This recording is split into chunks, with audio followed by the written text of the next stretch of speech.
va más estable la línea. Vale, ya está. This meeting is being recorded. Bueno, empezamos entonces el evento, esta presentación del último libro de Carlos Bermejo. Agradezco a todos los que se acercaron hoy, por supuesto, les doy la bienvenida. Estamos en Espacio de Interlocuciones muy contentos porque, digamos que esta presentación fue muy anhelada, así como fue esperado el libro de Carlos. Ya nos habíamos preparado el año pasado y por estos inconvenientes que a veces surgen azarosos, tuvimos que esperar un par de meses más para encontrarnos, 3 meses más para encontrarnos, pero bueno, aquí estamos. Yo les voy a comentar muy brevemente, para los que se conectan por primera vez con Espacio de Interlocuciones, que es este agrupamiento de analistas que funciona en la ciudad de Rosario, en Argentina. Digo porque hay muchos, hay varios españoles en la conferencia hoy, así que les comento que estamos en Rosario, que es una ciudad que está al norte de Buenos Aires, al lado de un gran río, que se llama Río Paraná, y a la que pueden venir cuando quieran, por supuesto que van a ser bienvenidos. Se come un pescado a la parrilla del río exquisito. Y bueno, este agrupamiento de analistas, digamos, tiene la característica de que adopta la última propuesta de trabajo del discurso psicoanalítico de Lacan, el cártel. O sea que somos un grupo de carteles, en estos momentos seremos 5 o 6 carteles, con esa constitución, digamos, formal que le dio Lacan de n+1, 3+1, máximo 5, digamos, toda esa fórmula que nosotros conocemos, que él indicó, digamos, como pequeño grupo más interesante para producir, para que cada analista produzca allí un trabajo sobre el discurso del psicoanálisis. Y bueno, estos carteles, en la medida que van trabajando cada cartelizante en el tema que elige, agrupado como cártel en un tema general, se van encontrando con distintas situaciones a lo largo de su investigación, ¿no? Toman un tema y bueno, y se encuentran, por ejemplo, con alguna dificultad y conocen a alguien que ha trabajado algo sobre ese tema, entonces llamamos lo que decidimos nombrar como interlocuciones, ¿no? Se convoca a esa persona y con esa persona se intercambia, ¿no?, el trabajo que uno está haciendo en el cártel. Bueno, por supuesto que hay, por ejemplo, también otro evento que uno se puede encontrar con un texto bastante iluminador, digamos, de lo que está trabajando y que quizás quiera hablar con el autor y compartirlo con otros, siempre enmarcado en lo que es su propio trabajo de investigación. Bueno, después, por supuesto, los famosos Cielo Abierto. Al cabo de 2 años, cada cartelizante concluye su trabajo y elabora un producto final que lo pasa al público. Convoca a los otros carteles y al público en general, obviamente analistas o personas interesadas en el psicoanálisis, y trata de pasar, ¿no?, de hacer pasar al público eso que de alguna manera lo tuvo ocupado en los últimos 2 años. Este momento para nosotros es un momento muy importante porque creemos que es uno de los tantos lugares, pero quizás bastante privilegiado, digamos, de autorización del analista, en algún sentido. Es decir, ver si pasa o no pasa, ¿no? Casi como la propuesta de Lacan en el dispositivo del pase. En el dispositivo del pase articulado, en este caso, quien escucha, el auditorio, de alguna manera es un indicador de si lo que uno elaboró como producto pasa o no pasa. Bueno, muy bien, más o menos esta es la estructura. Entonces, yo soy cartelizante en un cártel que se propuso como tema general la lógica modificada.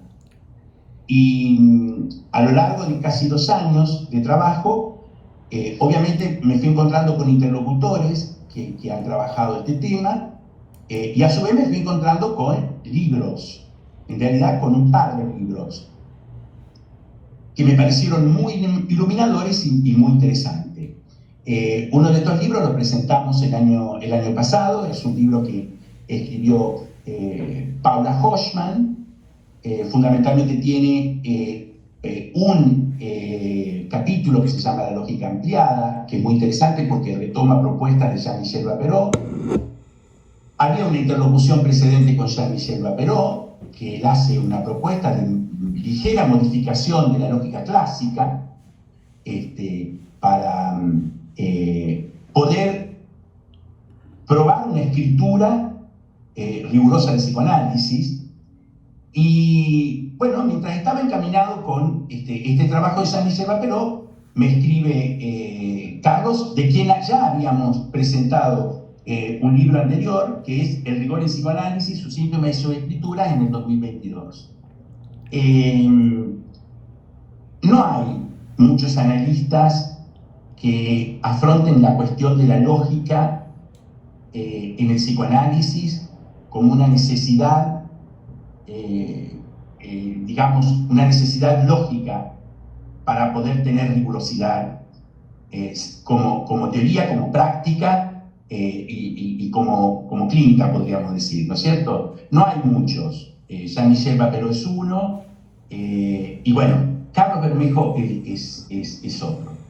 Y me encontré con dos propuestas acerca de cómo trabajar la lógica en el psicoanálisis. Dos propuestas que de alguna manera son diferentes. Jean-Michel propone una modificación de la lógica clásica, y en el medio, mientras trabajamos toda la cuestión del rigor con Carlos Bermejo, el rigor en psicoanálisis, digo rápidamente, pero bueno, creo que casi todos deben conocer el libro de Carlos, digamos, de qué se trata el primer libro de Carlos.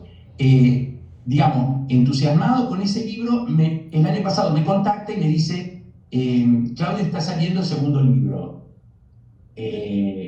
Libro que yo, para mi investigación, encuentro interesantísimo. Primero porque él propone algo que desde hace algunos años me preocupa, que es conocer algo sobre las lógicas paraconsistentes, digamos. Aquellas lógicas que de alguna manera sean una propuesta distinta a los problemas que nosotros encontramos en la lógica clásica, es decir, sus famosos principios, ¿no? Los 4 principios famosos de la lógica clásica, los conocemos todos: razón suficiente, principio de identidad, principio del tercero excluido. Digamos, los 4 principios básicos de la lógica nos crean problemas, y crean problemas a este descubrimiento del psicoanálisis y del inconsciente. Bueno, Carlos en este libro propone precisamente adentrarnos un poco en este tipo de lógica y revisar aquello que Lacan propuso como lógica para el psicoanálisis, sorteando, digamos, estos problemas de la completud, de la consistencia que él claramente desarrolla en su libro.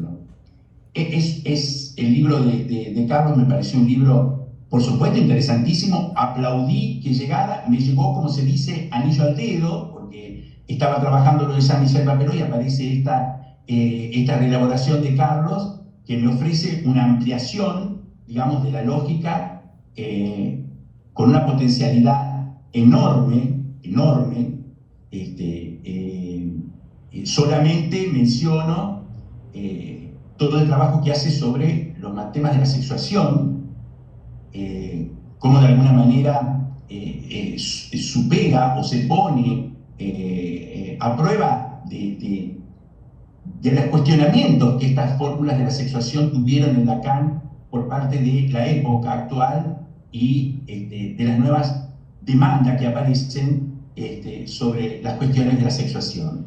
Entonces, bueno, eso por decir algo, cambia la grafía de la fórmula, se plantea la cuestión de la verdad, pero desde el punto de vista de esta lógica paraconsistente, de esta lógica Fuzzy, interesantísima. Así que bueno, obviamente no dudé en decir antes de concluir el carácter y de ponerme a trabajar en el producto final, necesito que Carlos nos presente su libro y lo ponga a disposición de todos los que son actualmente interlocutores y que serán interlocutores, porque obviamente es un libro muy complejo, muy rico, y que no, pero ni ahí pruebo digamos, contarlo, porque es imposible, me llevaría varias horas. Pero sí llamé a dos personas que me van a dar una mano, además del autor, por supuesto, que son Mónica Jacob y Francis Perina. Yo ahora voy a pasar la palabra esperen que admito a alguien, voy a pasar la palabra a Francisca y la voy a presentar, que nos va a contar un poco su lectura, digamos, de este libro de Carlos, que tiene este nombre. Yo creo que no es tan difícil. A ver, es difícil el uso del tiempo para presentar un libro tan complejo, con tantas novedades, de tanto coraje, porque yo creo que al tema del rigor del primer libro, yo en el medio presenté un libro que se llama El coraje de leer el año pasado, que es el de Paula, pero yo te diría que Carlos es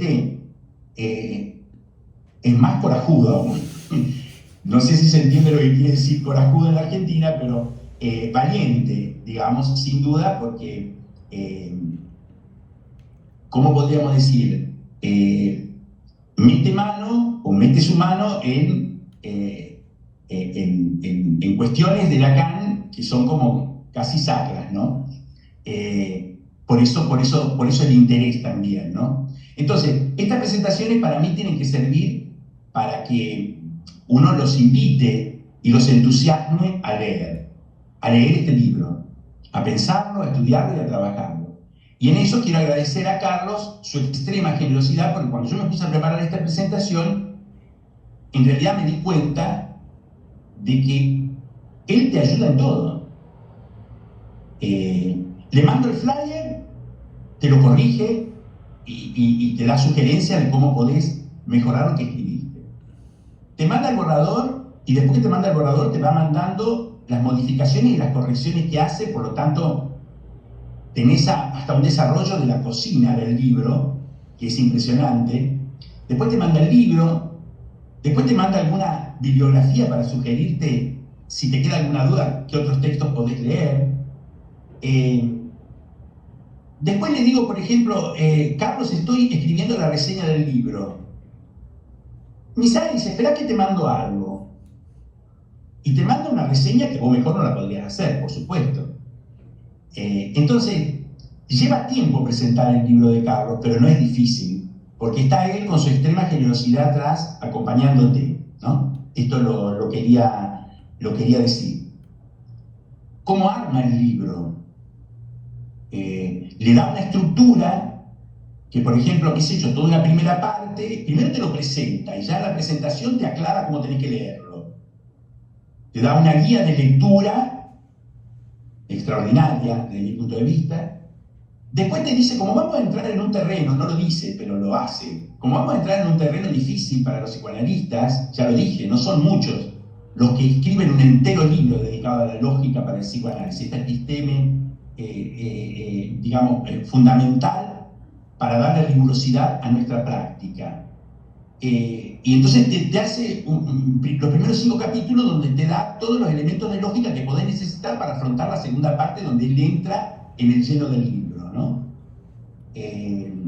Entonces, bueno, no es difícil presentarlo. Es trabajoso leer el libro y trabajarlo, pero no presentarlo, porque la guía, digamos, te la proporciona también él, en el modo que tiene de trabajar. Bueno, ya está, no ocupo más tiempo porque quiero pasar directamente a escuchar a Francisca, a Mónica, sobre todo a Carlos, y vamos a dejar un espacio importante para las preguntas, porque me parece que Otra prueba de la generosidad de Carlos no es tanto poner a disposición gratis el iPad en su sitio, sino también que te lo manda antes de la presentación. Y yo pude mandárselos a todos los que se inscribieron antes de la presentación. Por lo tanto, se llega a la presentación del libro ya con una lectura supuesta previa. Lo cual no está mal, ¿eh? No está mal porque me parece que dinamiza, o por lo menos esa es la apuesta, que dinamice este tipo de presentaciones que son más difíciles cuando uno todavía no compró el libro, todavía no accedió, como suele suceder con el papel, ¿no? Que las imprentas a veces nunca llegan a tiempo a entregarlo, cuando uno los tiene que presentar, los entregan 24 horas antes. Esto lo sé por mi lado de editor, digamos, de revistas y libros. Bueno, dicho esto, me gustaría solo decir lo siguiente. Lacan nos dice que para acceder al saber inconsciente, la lógica es el más bello recurso, sin el cual no se podría avanzar ni medio paso. Pues, perdida la garantía del referente objetivo, el único modo de avanzar en la lectura del síntoma es seguir las condiciones de la concatenación significante. Esta cita es del anterior libro que presentamos, El coraje de leer, pero me parece interesantísima porque seguramente articula y digamos que como un hilo invisible, ¿no? Va a conectar las dos propuestas en las que yo estoy interesado en trabajar para producir mi producto final. Bueno, bien, entonces, la primera persona a la que agradezco profundamente que nos acompañe y que nos dé una mano en este trabajo que nos propusimos es Francisca Irañeta Goicoe. Francisca es psicoanalista, pertenece al Spa Clinique y al grupo de estudio que dirige Carlos Bermejo y es miembro del Cártel Clínico de Barcelona. Además, participa de las jornadas de clínica psicoanalítica españolas desde su fundación. Así que bueno, de nuevo, gracias Francisca por estar con nosotros, por acompañarnos. Ya en la anterior presentación estuviste brillante y muy iluminadora para orientarnos sobre cómo entrar en el libro de Carlos. Y bueno, esperamos tu intervención y los resultados de tu lectura. Muchas gracias, Claudio. Bueno, yo primero de todo agradecer por la presentación también, porque la acogida que tuvo el libro anterior me pareció fantástica. Toda la discusión que se organizó me pareció muy interesante y muy bueno recogiendo las notas del libro de Carlos.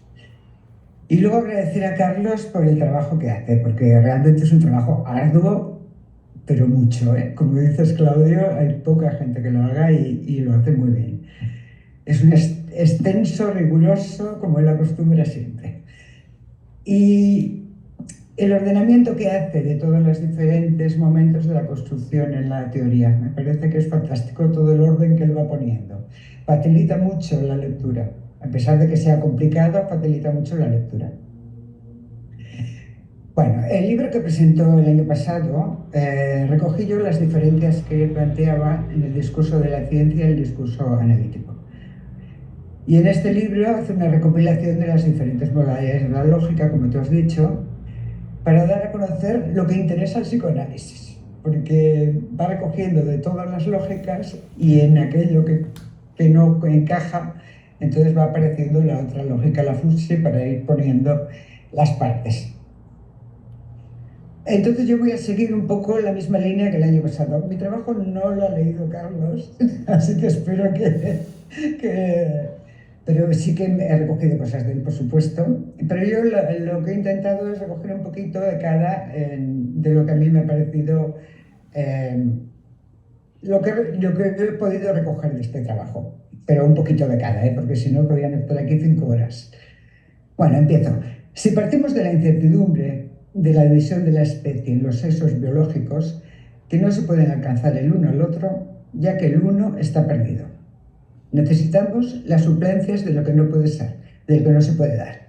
Esto además, desde hace muchos años, a mí es una de las cosas que me gustó mucho de Carlos, que planteaba, como esto no se puede dar, lo que hacemos es construir una suplencia. Y esto, hasta entonces yo no lo había escuchado nunca, y esto me quedó para siempre, me gustó mucho. Por lo tanto, partimos de las diferentes premisas que la ciencia, de las diferentes premisas de la ciencia, y es que por lo que necesitamos utilizar la lógica también de manera diferente. La ciencia da una respuesta objetiva. En general se sostiene el método como síntoma simbólico que incluye experimentación consiguiendo la supuesta objetividad. En la ciencia se plantea el real como lo que sí funciona, a diferencia del psicoanálisis, que sería lo que no funciona y con el que se tiene que anular. También partimos de la experiencia de la diferencia de lo simbólico por ser un significante y no un signo como en la ciencia. En los primeros capítulos nos va relatando el porqué de la necesidad de hacer una lógica nueva para el psicoanálisis. Se ampara en la lógica formal, pero se diferencia de ella por el uso que se hace en psicoanálisis. Nos ofrece un resumen de los conceptos lógicos de una forma sistematizada, en especial de los aspectos fundamentos, una metodología metalógica. Nos hace una presentación de las lógicas, un trabajo extra para favorecer y consultar todas las lógicas. Lo mismo que ha dicho antes Claudio, que él nos pone ahí todas las lógicas para que nosotros podamos ir directamente. Introduce los conceptos de intención y extensión, como también el concepto de inconsciente que Lacan trabaja al final de su obra. Un inconsciente como un saber que solamente trabaja. Para situar a este inconsciente introduce un real distinto del otro, el otro mayúscula. Un real con el cual situar la verdad en relación con la causa material y lo real. Me gustaría que Carlos pudiera introducir más cosas sobre este aspecto. A partir del capítulo 6, Carlos nos dice que empieza su libro. Nos introduce en la lógica temporal y la lógica del fantasma con las modificaciones necesarias para abordar la doctrina psicoanalítica. Primero trata del escrito de Lacan, el tiempo lógico y el exceso de la certidumbre anticipada. Desarrolla el abordaje de la lógica formal y su aspecto espacial diferente, que más adelante llamará lógica de lo real. Se trata de formalizar las respuestas ante la incertidumbre. Se aplica como reconocimiento del sujeto, una prueba de verificación del sujeto. La combinatoria que aplica no es la que utiliza la probabilidad, sino que el sujeto dividido la recorre una a una mediante los modos lógicos temporales. Lo lógico serían los tiempos y las expansiones. La lógica temporal utilizada por la ciencia se basa en la metrificación de la espacialización del tiempo. En psicoanálisis hablaríamos de la expansión del tiempo como corte. Lacan utiliza la lógica dialéctica y plantea 4 tiempos: instante de ver, momento de comprender y momento de concluir.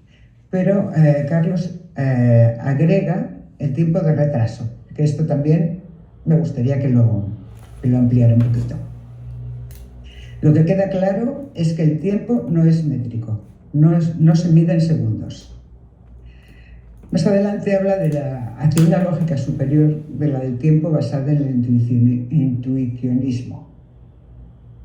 En este capítulo parte de la lógica intuicionista para situar la lógica del fantasma elevado a una realidad psíquica simbólica que dará respuesta no solamente al abarrado, sino al significante del abarrado, que si no se ha escrito este significante, se responderá con un fantasma imaginario en el caso de la psicosis. Ya que si no se ha escrito, se supone que el falo tampoco está escrito. Precisa que no siempre es así, diferenciando escritura y su elevación a función. Nos recuerda que el fantasma necesita un objeto y que la causa del deseo es un vacío. Mediante el fantasma aborda al ser del sujeto, al falso ser. Se trata de que el sujeto recorra en analogía con el tiempo lógico una serie de funciones lógicas. Plantea la doble división del sujeto, el sujeto de la palabra y el de la escritura. Dice un par de frases que a mí también me quedó ahí grabadita, muy bien. Dice, en el ello hay silencio, por lo tanto hay escritura.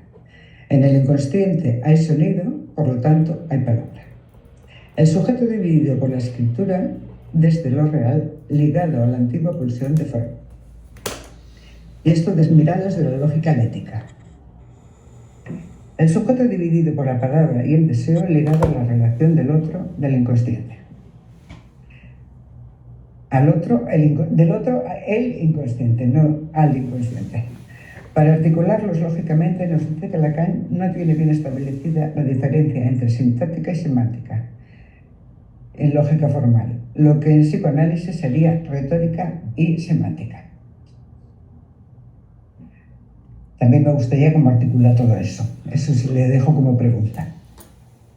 Para la repetición no se trata del sujeto dividido, porque lo que se repite es el uno, donde no hay sujeto. Lo que introduce es un objeto pérdida. Los S1 responden a la imposibilidad de la escritura, a la división de la especie, enjambre de insignificantes que quedan por fuera del otro, con mayúscula. El S2 significantiza la necesidad, por lo tanto el proceso de lo real, no de las fallas, solamente el proceso. El S1 responde a las fallas de lo real y el S2 responde al proceso, no a las fallas. Nos dice que el primer peldaño de la lógica de lo real sería que el significante hace perder la cosa y su negación no la recupera. Para la lógica intuicionista es un espacio desconocido, ya que en la tesis de Lacan, como sabemos, no existe el universo del discurso, la negación no aplica en él. Esto se refería a la extensión, como lo que envía fuera de ese círculo, pero dentro del cuadrado que aglutina dentro del discurso. O sea, estaría fuera de eso, pero a la vez dentro del cuadrado. El significante y sus teorías no son modelos isomórficos con lo real, sino que se triscalizan con él. Algunas cuestiones presentan este artículo sobre el fantasma, las voy a resumir ahora. Si está bien construido, se convierte en una máquina de calcular, nos dice, mientras que el inconsciente trabaja y no calcula, porque viene del otro, que no es completo ni consistente. El fantasma es consistente, pero no es completo. No tiene todas las tesis válidas ni todos los teoremas de la lógica formal. Por lo tanto, está expuesto a desbordarse. Por el lado de la completud semántica, hace que el sujeto viva como verdadero y no lo puede justificar, abriéndose a ciertos tipos de disociación por el lado de la completud sintáctica. Cuando deduce y no puede afirmar una tesis, se queda en duda o es llevada a un efecto. Aquí también he puesto unos interrogantes para que Carlos nos pueda decir algo más. Más adelante, en el capítulo 7, nos habla de la modificación y ampliación de la lógica modal alética para la escritura en psicoanálisis y nos propone llamar registro significante o asociativo para poder diferenciar la estructura de la sintaxis de la lengua, porque esta sería propia de los signos. Ante la pregunta de cómo se pasa de un registro a otro, la respuesta es a través de la escritura y no de la palabra, dando una alternativa a la lógica utilizada para la ciencia. Lacan modifica la teoría rompiendo con la representación cosa, significantes en el inconsciente, y los significantes del ello o pulsiones, y modifica la teoría utilizando la lógica modal alética para introducir la lógica de lo real que supla la matemática numérica. El ejemplo que nos da es el de la araña tejiendo su tela como paso de lo real a lo simbólico, diferenciando la lógica formal o simbólica. Parte de la cosa hombre y de la cosa mujer para decirnos que no existe ni como ser, ni tiene representación como significante. Otra cuestión que va aclarando es el tiempo, en el sentido de que el tiempo deriva del movimiento, tiempo de la repetición y no tiempo de lo lógico.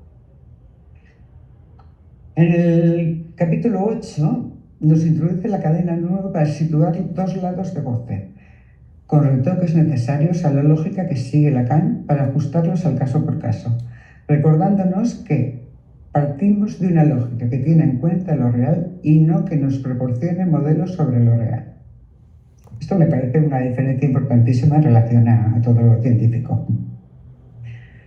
Amplía la lógica de la sexuación compatible con la teoría de los nudos para que sean más operativas y no categorizadas, es decir, una lógica de lo real y no de lo simbólico. Un nuevo espacio de extensión, una ampliación del concepto que permita situar los tres goces. La propuesta es situar los dos lados de goce y su dialéctica que dejarán más claras las posiciones clínicas, quedando de esta manera. En lo biológico nos pone macho-hembra, en lados de goce femenino-masculino, identificaciones simbólicas subjetivas, mujer-hombre, y posiciones escogidas en relación con el falo imaginario masculino-femenino.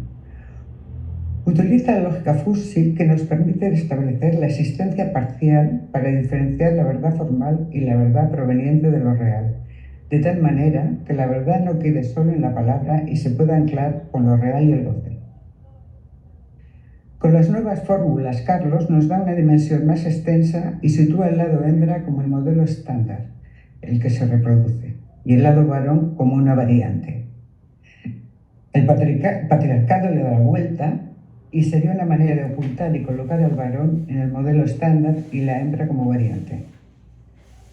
Ha eliminado de la lógica de la sexuación la variable numérica habitual en lógica y con ello ha dejado la segunda negación como indeterminada. Es decir, el lado femenino saldría con una indeterminación, no indeterminada. Para el lado masculino amplía barrando la existencia y lo saca de la posición todo fálico y la excepción, y le da como salida una cuantificación y división de su existencia entre los diferentes goces, ya que el varón participa también del goce otro.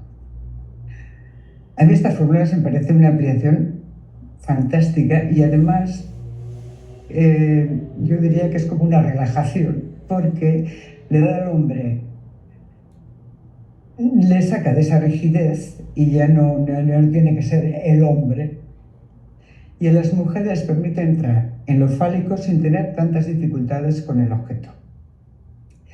También es una tranquilidad para las mujeres, porque las mujeres todos sabemos que vamos buscando a ese hombre que nunca encontramos.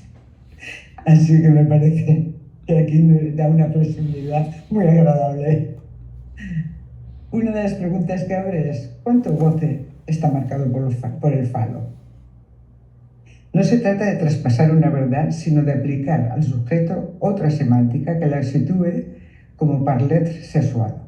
Apuesta a que se sexúe el sujeto por el lado del para ser y no tanto por el lado del sujeto dividido. Una vez se ha escrito el significante fálico, se ha elevado a función y el sujeto se ha posicionado en uno de los lados, debe ampliar la fórmula y pasarla a la lógica Fuchsi, la existencia dividida del lado varón y no del todo del lado de la mujer o de la hembra. Se pregunta si los dos cuantificadores matizan los dos básicos o abren la puerta a más sexos que el binario. Su respuesta es que eso solo puede ocurrir en el lenguaje, pero no en la denotación del goce, porque en psicoanálisis siempre se tiene que contar con el universo de la falta. Un poco más adelante plantea que se trataría de recurrir a los contores lógicos porque abren la puerta a ganar no solo dos, sino tantos como queramos, todos, muchos, pocos, nada, etc. Siempre en el sentido de la existencia de goce en parte. Lacan dice que en el cuerpo del semejante lo simboliza y Carlos sostiene que en el goce hay más que el otro, no se circunscribe solamente a él. Hay un goce más allá del fálico, el goce del cuerpo. El goce del cuerpo, la función fálica no semántica, que la función fálica no semantiza, pero sí lo sitúa. Cuerpo que puede ser del semejante que simboliza al otro, permitiendo construir la suplencia de la relación que no se puede escribir. Es el que haría de puente con el semejante, permitiendo salir del goce autoerótico, del goce masturbatorio y del goce de la significación. La valoración Fuchsi permite que exista, además de la excepción, lo que se le escapa a la semántica fálica y da acceso a la imaginarización de lo real denominado egocentro. Aquí lo dejo.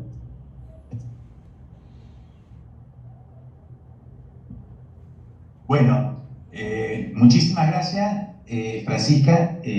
Muy clara y muy exhaustiva tu presentación, te lo tengo que decir. Así que, bueno, si les parece, entonces seguimos con Mónica, tu presentación, tu lectura del libro de Carlos. Presento, ya la conocen, obviamente, pienso que muchos ya conocen a Mónica y a Francisca, pero para quien no las conoce, yo le hago una breve presentación. Es psicoanalista, obviamente, Mónica, licenciada en psicología en la UBA, en la Universidad de Buenos Aires. Es licenciada en ciencias físicas, también en la UBA. Tiene un posgrado en el programa de actualización de psicoanálisis lacaniano, siempre en la UBA. Fue miembro de Topología en Extensión, París, y miembro de Apertura en Buenos Aires. Ahora te tengo que decirlo, actualmente está escribiendo su tesis final de licenciatura de Matemáticas en la UBA, con lo cual se ve que no le alcanzaba ya todos los títulos que tenía y sigue agregando. Y bueno, dicta regularmente cursos y seminarios en Argentina y en el exterior. Mónica, gracias por participar. Se dice que la escuadra que triunfa no se cambia. Y nos ha ido muy bien en el 2022 con la presentación los participantes de ese evento. Así que nos repetimos con el segundo libro de Carlos y bueno, te escuchamos. Bueno, gracias por la invitación. Pasa que hoy estoy un poco averiada por el tema de la vacuna y estoy con fiebre. Así que voy a ser breve porque no me siento bien, pero bueno, una cosa que voy a agregar con respecto a lo que vos dijiste de mi presentación, el tema de la carrera de matemática tiene que ver con que yo me había quedado pendiente 12 materias cuando primero hice física, después psicoanálisis, y dije, bueno, matemática ya fue. Cuando vino la pandemia, dije, bueno, como estaba la posibilidad de la virtualidad, dije, bueno, no se podía hacer muchas cosas, dije, allá vamos. Bueno, efectivamente me falta un final y la tesis que estoy escribiendo y bueno, próximamente. Pero el tema con eso, y en relación a lo del libro este de Carlos, me encontré con un problema, que es que en la carrera no he visto las lógicas FUSI. Entonces, todo lo que plantea Carlos para mí es nuevo y realmente no estoy en condiciones en este momento de poder hacer un trabajo desmenuzado y de interlocución realmente.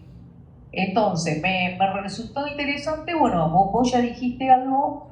De Carlos yo valoro digamos, el entusiasmo que le pone y esta necesidad, él lo llama el rigor. Yo diría que el tema es algo que Lacan tuvo muy presente, que es la escritura. ¿Cómo es la escritura de esa... por ejemplo, él en el seminario 21, él dice claramente, no sé si en la primera o en la segunda clase, que si la lógica clásica no da cuenta de lo necesario para trabajar el inconsciente, hay que construir una. Bueno, entonces efectivamente hay dos propuestas. Una que es la que yo venía estudiando también, que es la de Jean-Michel Vapro, y que es una ligera modificación de la clásica, y esta que es revolucionaria, ¿por qué? Porque, digamos así, la cuestión de la lógica clásica, que son los dos valores de verdad. Las variables toman dos valores. Carlos, cuando toma la FUSI, él lo dice, ahí el intervalo que toma la variable toma un continuo de valores. Es un continuo de valores y entonces es un conjunto infinito de valores. Entonces, en matemática, todo lo que es, hay una diferencia entre lo que es del orden de lo finito, o sea, valores finitos, pues se llama también valores discretos, y cuando hay un continuo. Tiene, evidentemente, otro tipo de herramientas matemáticas. Entonces, yo lo que voy a hacer es lo siguiente. Me pareció interesante que en el capítulo 0, que es la introducción, él, digamos, como que marca el rumbo de lo que va a ser el libro. Yo tomé para la presentación algunos puntos del capítulo 0 y algunos del capítulo 9. Y lo que, como dije antes, el capítulo 9 tiene tanto material, por supuesto que el 10, 11 y 12, que son el tema de la FUSI, no voy a hablar aquí. Entonces, lo que voy a hacer es voy a trabajar lo de capítulo 0, un par de citas, y después del capítulo 9 voy a tomar algunos fragmentos, pero tengo acá preparado para compartir pantalla los esquemas, que me parecen, esos esquemas son muy pedagógicos, son muy didácticos. Entonces me parece que los esquemas que propone básicamente en el capítulo 9 son muy interesantes porque permiten visualizar qué es lo que están proponiendo. Y bueno, ahí lo que le voy a pedir es que amplíe base a esos esquemas. Bien, entonces en la introducción me resultó divertido que dice: si recurren a los diccionarios filosóficos actuales o a Sandburg. Bueno. Y bueno, habla de que la incertidumbre está tratada desde el punto de vista cuántico. Bueno, algo que creo que fue una cita que tomó Francisca: no debemos olvidar del problema que tenemos que resolver o intentamos rigorizar. Pero yo le doy todo un valor enorme a ese intento, más allá de después que hay mucho trabajo por hacer con esto.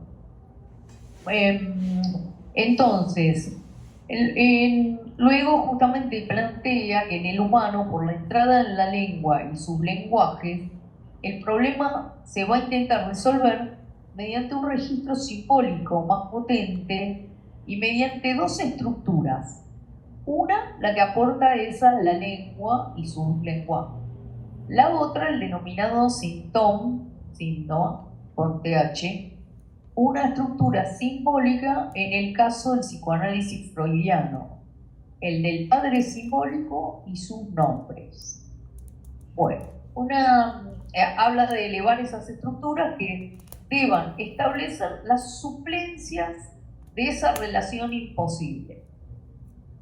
Porque, bueno, previamente decía, bueno, una estructura de linajes y semantización fálica. Sabemos que puede no estar en la psicosis o estar precario, personalidad del psicólogo. Y entonces, bueno, hay que elevar para tener las suplencias. Bueno, luego, en otro ítem, esto ya la vez pasada, en el otro libro ya apareció esta cuestión de oponer lo que él llama la desiteme psicoanalítica frente a la episteme científica. Nos obliga a plantear la incertidumbre desde el punto central de la desiteme psicoanalítica, diferenciando esta de la episteme de la ciencia, ¿no? No me acuerdo si en este párrafo o en otro posterior habla que obviamente para la ciencia es importante la empiria. Acá yo siempre planteo que me parece que hay que hacer una distinción importante. ¿Qué es la ciencia cuando Lacan dice ciencia? Bueno, o en este caso, es así. A nivel facultades, física y matemática son ciencia. Y por algo la facultad se llama aquí Facultad de Ciencias Exactas y Naturales. Bueno, las naturales son biología y geología y química. Bueno, ¿qué pasa? Yo creo que hay que distinguir muchísimo, justamente, por ejemplo, la física, que Lacan cuando habla de ciencia, habla de la ciencia moderna, no se refiere a la matemática, ahí se refiere concretamente a la física.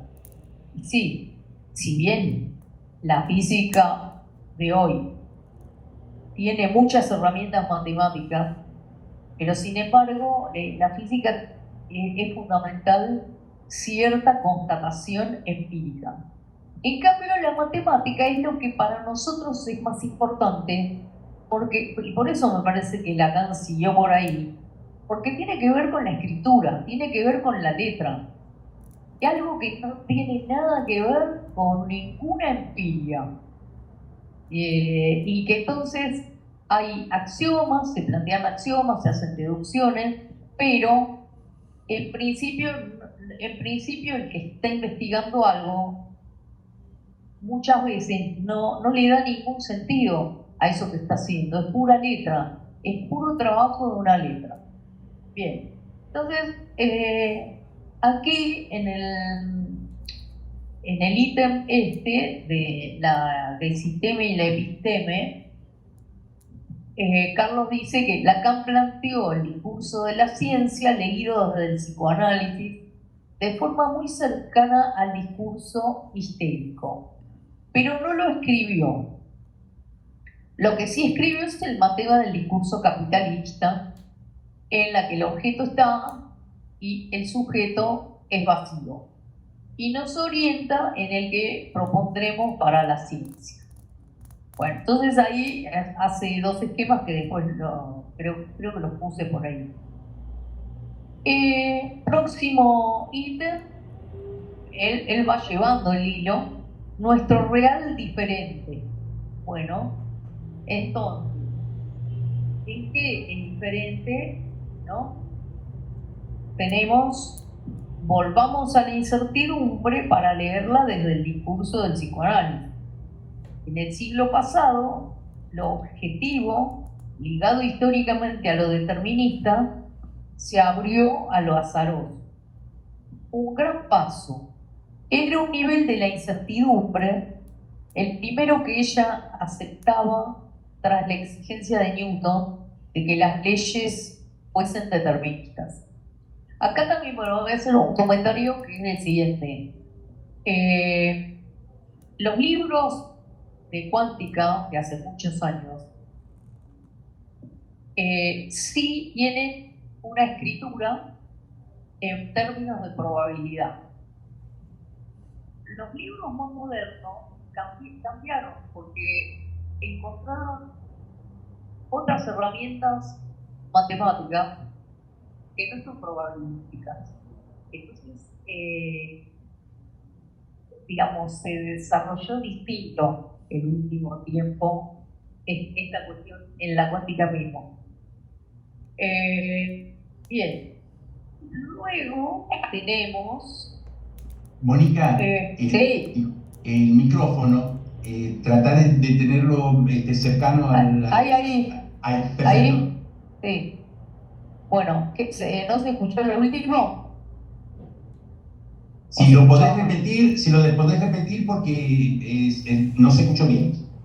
Bueno, no, lo que decía que el comentario que iba a hacer es que a raíz de la cuántica que él propone acá, La cuántica original, de la de muchos años, los primeros libros, efectivamente tenían un componente probabilístico, o sea, se buscaba toda la matematización estaba ligada a lo probabilístico. En los últimos años hubo un cambio de escritura. Se encontraron nuevas herramientas de otros espacios matemáticos y entonces hay libros de cuántica muy interesantes que no utilizan la probabilidad. Eso es interesante para pensar también cómo la herramienta que uno utiliza es importante para poder dar cuenta de cosas, que es la idea de Carl, ¿cierto? Porque la idea es cómo una escritura nos va a permitir leer lo que nos interesa en psicoanálisis de una manera, y si no contamos con esa herramienta, vamos a tener otras lecturas. Ni mejor ni peor, el tema es que son diferentes lecturas. En otro apartado es del capítulo 0, nuestra alternativa simbólica también diferente. O sea, él va marcando las diferencias todo el tiempo. Nuestro simbólico, por ser del significante y no del signo, también es distinto al científico. Después, otro apartado es la verdad y lo real. En ciencia, para la otra verdad, la verdad empírica, es lo que se utiliza la experimentación. No hay que olvidar el método con que nos martillean. Método que supone que hay que ir a comprobar con unas reglas muy precisas si una deducción verdadera formal es verdad empírica, falsable actualmente. Bueno, luego tiene, en ese capítulo tiene Lacan compatible con Freud, la lógica. Entonces ahí hace un desarrollo de las lógicas. Y Freud nos propuso desde el principio para el síntoma el término sobredeterminación. Ni determinismo ni azar. Y entonces, ya de entrada nos sitúa. No, muy bien, quiero.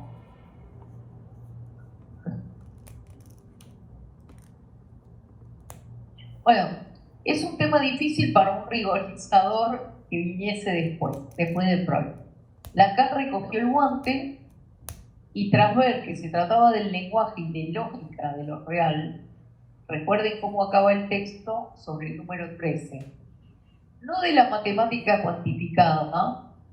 Recurrió de entrada a otro tipo de cadena, las cadenas topológicas, ampliándolas, usándolas como base letrificada, al concepto de cadena significante. A mi juicio fue una elección magnífica y con consecuencias extraordinarias. Bueno, y ahí es donde hace todo un desarrollo y donde plantea que entonces el tema ahora son las lógicas que aparecieron a fin ahora no me acuerdo si en un momento un crecimiento exponencial en la lógica y aparecieron las lógicas, así como aparecieron también las geometrías. Bueno,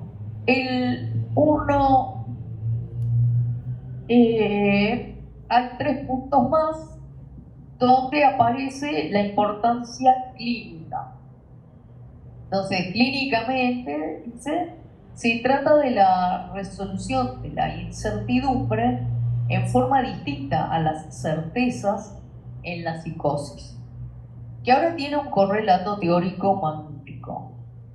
Es decir, clínica psiquiátrica básica bien rigorizada. los dos últimos puntos del capítulo 0 son con Lacan definitivamente, el fantasma y la realidad deseo. Se pregunta, ¿hoy que la doctrina del fantasma no es una de las respuestas que el sujeto puede darse ante la incertidumbre sobre su ser de sujeto que el otro con su falda no resuelve? ¿Y la ciencia cree que sí puede? Bueno, entonces, una respuesta no solo en términos de verdad, el principio de su obra era en términos de pulsión.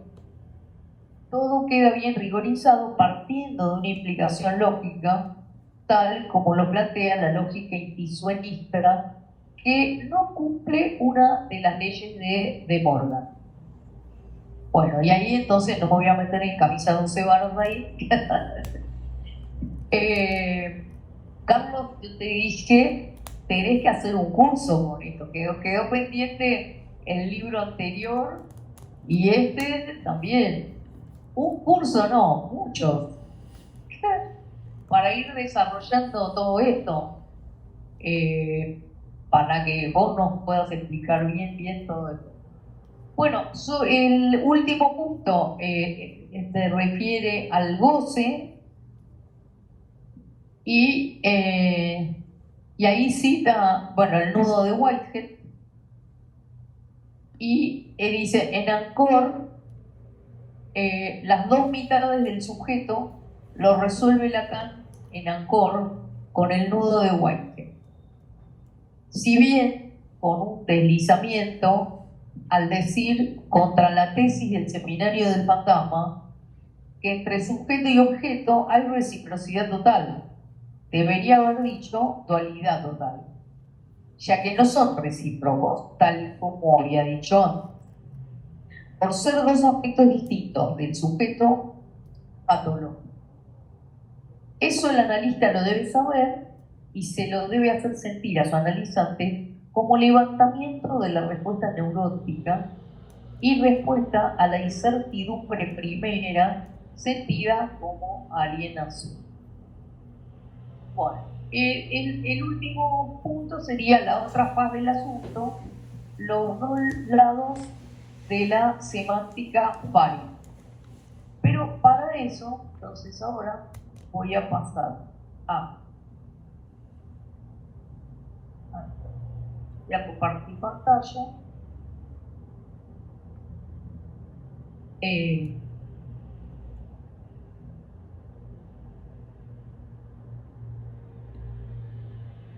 ¿Se ve bien? ¿Sí?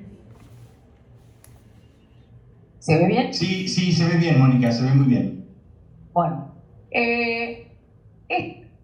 bueno, no sé si es el momento, pero yo voy a dejar aquí mis dudas y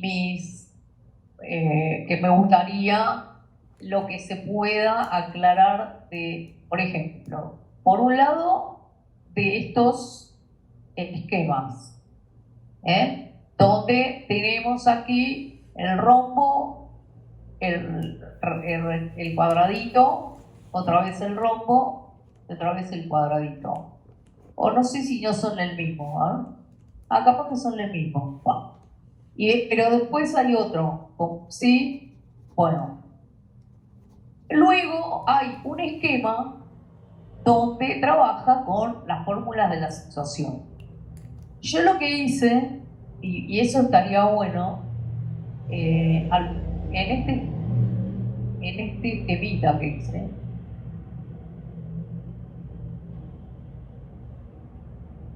acá, puse en paralelo el esquema de las fórmulas de la acentuación de Lacan y el esquema de las fórmulas de la acentuación de Carlos. Entonces, a mí me gustaría, si es posible, de esto decir algo. Estos son los temas que, digamos así, en el capítulo 9 desarrolla, primero, cuestiones clínicas teóricas previas. Y entonces, por un lado, digamos, eso por un lado, y el punto 2 del capítulo 9 dice postulado pre. Una de las cuestiones más importantes de la conjetura fundamental que hemos ido justificando en nuestro libro es que todas las fórmulas del deseo y del goce deben ser ampliaciones de las semejantes científicas o de la teoría del conocimiento, de forma que su construcción, suturas, implique volver de nuevo a las habituales de la lógica formal. Es como si aplastásemos la pseudo tridimensional en una variedad cartesiana de aparente tridimensional. Entendemos por pseudo tridimensionalidad a nuestra cadena nudo, apoyándonos en una especie de analogía que habrá que topologizar correctamente siguiendo la orientación borromea lacaniana, con la forma en que Riemann creó una pseudo tercera dimensión compleja con sus superficies helicoidales para las funciones complejas periódicas. Bueno, entonces ahí ahora hace una serie de gráficos que también yo los pongo acá.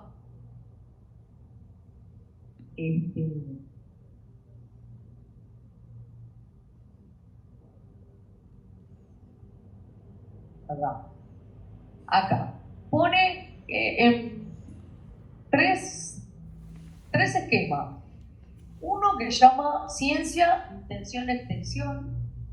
Otro que llama intuicionismo. Y otro que tiene intención, extensión y real. Y acá tiene, bueno, lo mismo, intención, extensión y real. Ah, ¿es el mismo orden? Claro. Bueno, por ahí no es exactamente el mismo. Bueno, estas cosas me gustaría que me parece que están buenos los esquemas, pero me parece que está bueno por lo menos decir algo, ¿no? Luego en este capítulo va a plantear la ampliación de las negaciones. Y entonces ahí vamos a tener toda una serie de esquemas. Uno que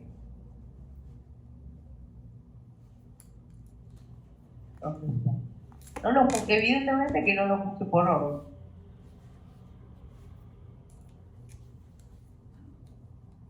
Acá. El primero que aparece es la noción de función. Todo esto está en relación a las fórmulas de la situación, porque aquí están el para todo x y x, etc. Luego viene otro esquema que dice aplicación, que es función. Y entonces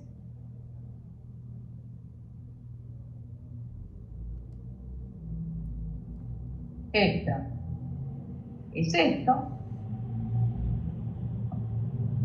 Luego, bueno, yo creo que muchas más no vamos a... porque en este capítulo lo que hace es pone lo que son las fórmulas para el lado varón y para el lado fémina. Entonces, bueno, yo creo que con esto, bueno, justamente acá hay un esquema que dice el caso mujer. Acá. El caso mujer. Y después hay otro esquema que plantea un falso universo de discurso. En este mismo capítulo plantea un esquema de Vermeer.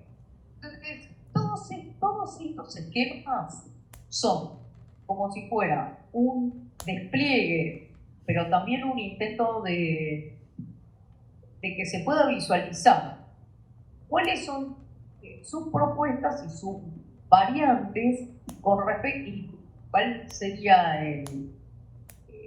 la importancia que tiene estos cambios para la práctica clínica. Así que bueno, yo dejaría aquí, le pasaría la palabra a Carlos.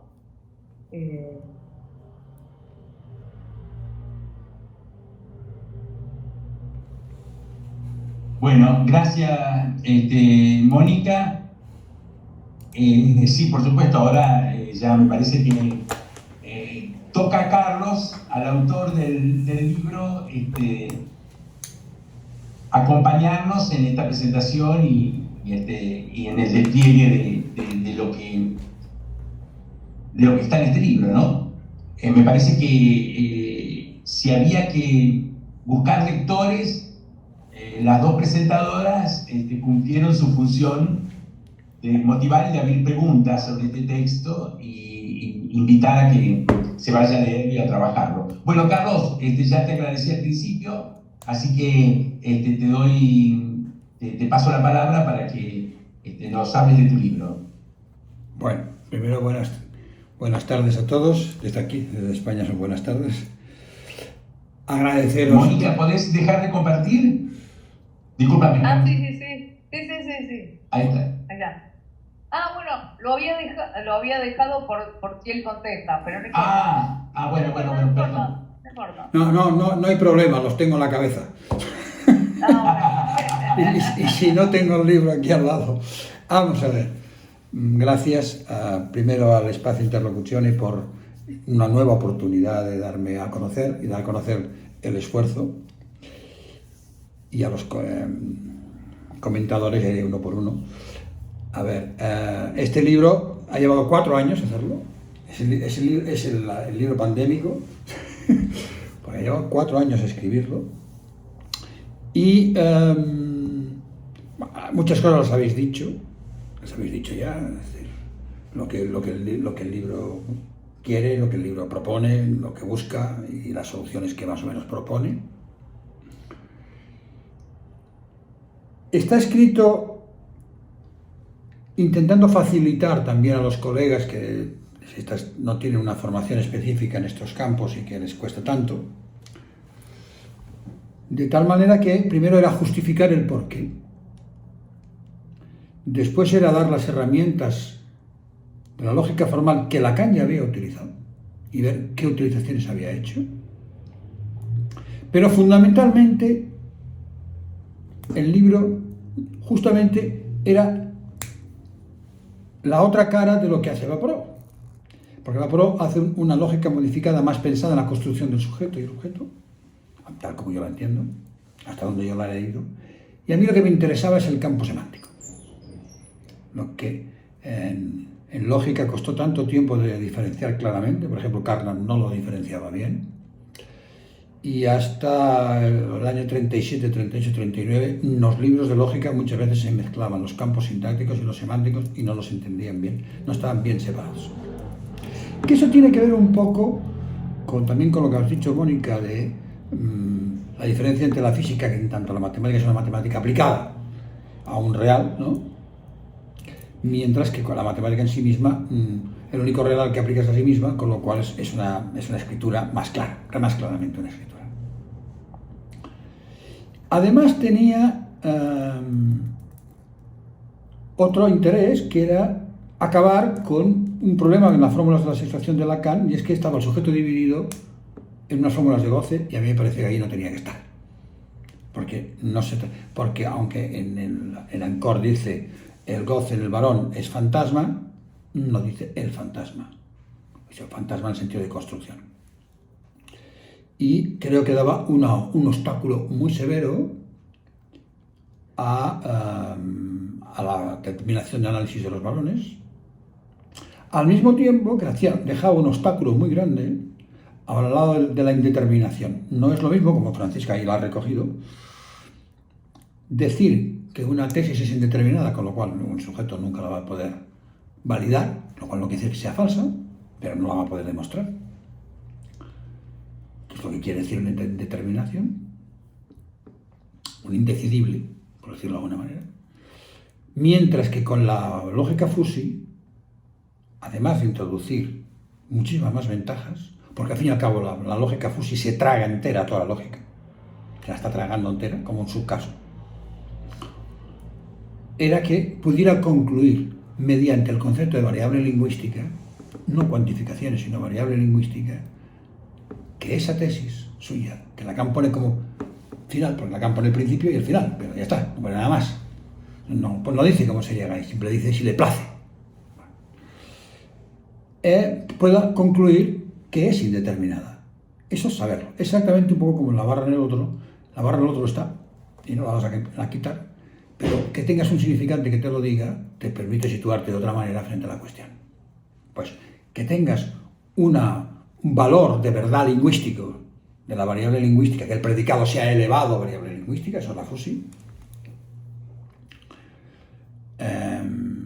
Porque es verdad que la Fuzzy utiliza, como ha dicho Mónica, un continuum, o sea, el conjunto entre 0 y 1, que están del mismo tipo de Aleph que toda la recta real, ¿no? Pero eso ya lo había hecho Lukasiewicz también, en lógica. Se basa en esa, pero da un salto más. El salto potente y potentísimo es la variable lingüística. Es decir, el valor de verdad de la variable no es un número ni verdadero o falso, 0 o 1, sino que es tantos como quieras. De hecho, es la base, la lógica Fuzzy, la base de la inteligencia artificial, para poder aprender. Entonces, que una mujer pueda acabar diciendo esto es indeterminado, no, es un saber adquirido. Por el camino nos encontramos con la dificultad de que todavía aparecía toda una clínica que parecía contradecir las fórmulas de la satisfacción, como que las fórmulas de la satisfacción eran una especie de cajón que no dejaban entrar a esa clínica. Y yo tuve la intuición en un momento determinado de que Lacan nos planteaba un arranque y un final, pero que había toda una dialéctica de paso y que los sujetos podían atascarse en esa dialéctica. Y en función de cómo se atascaran en esa dialéctica, las cosas quedaban no como sí o como no, sino sí, pero así. Además de recoger la tesis de él, de que la mujer puede situarse si le place en la cuestión fálica.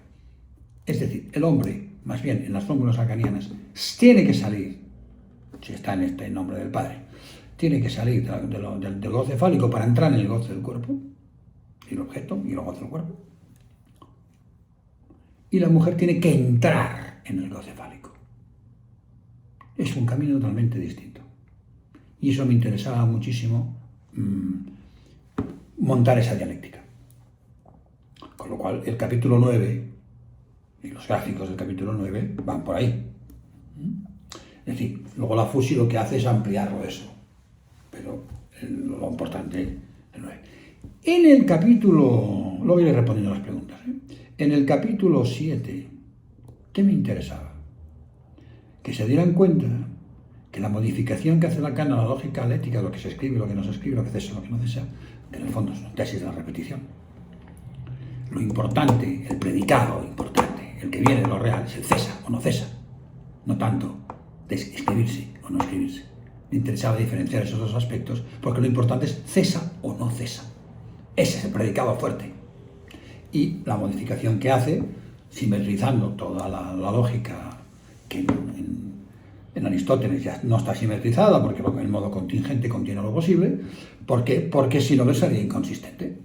Bueno, como hemos renunciado a la consistencia, pues no, se puede volver a hacer así.